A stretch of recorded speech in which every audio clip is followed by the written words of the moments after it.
Okay, this poem is called The Student of Bliss.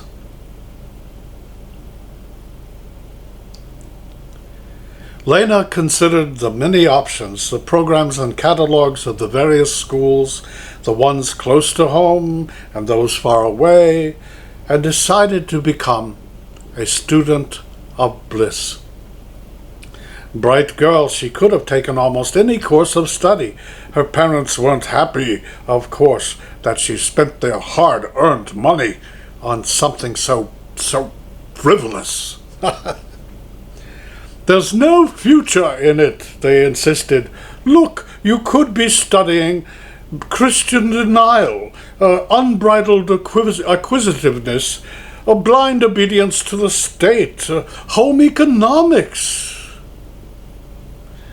But Lena was headstrong and would not be deterred.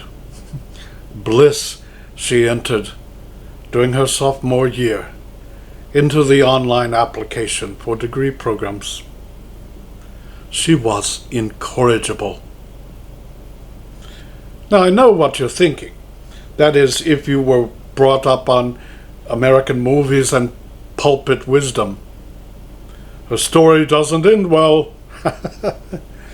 Everyone knows that those who follow bliss end up addicted and overweight, dissipated, derelict in the gutter or hospital or jail, broken, battered and bitter, all blood and spittle, backaches and bile. And so it would have been for Lena, had she followed the standard program of the four-year American colleges. You know the routine. The mandatory tailgate parties and X in the clubs and all jackass and do you dare and the little black dress.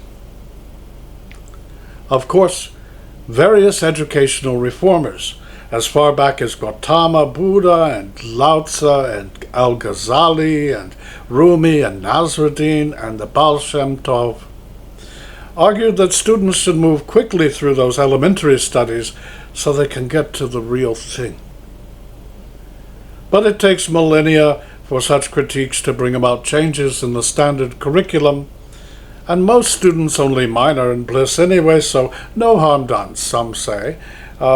Good enough for government work and government schools. But Lena wanted not only the minor, the associate degree, the BA in bliss, she was after the PhD.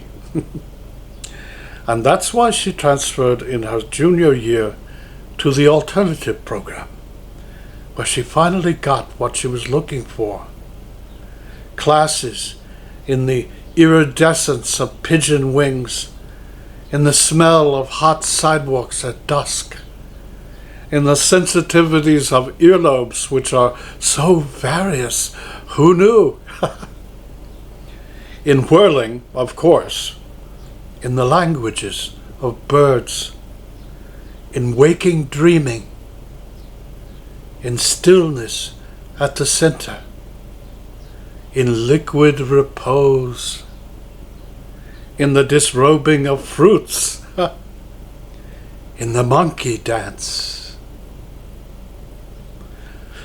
She's now an acknowledged master, so much so that a great tycoon came to her, one who had everything: the hedge fund, senior partnership, and the prized collection of local, state, and federal, legislative, and judicial wind-up figures and bobblehead dolls.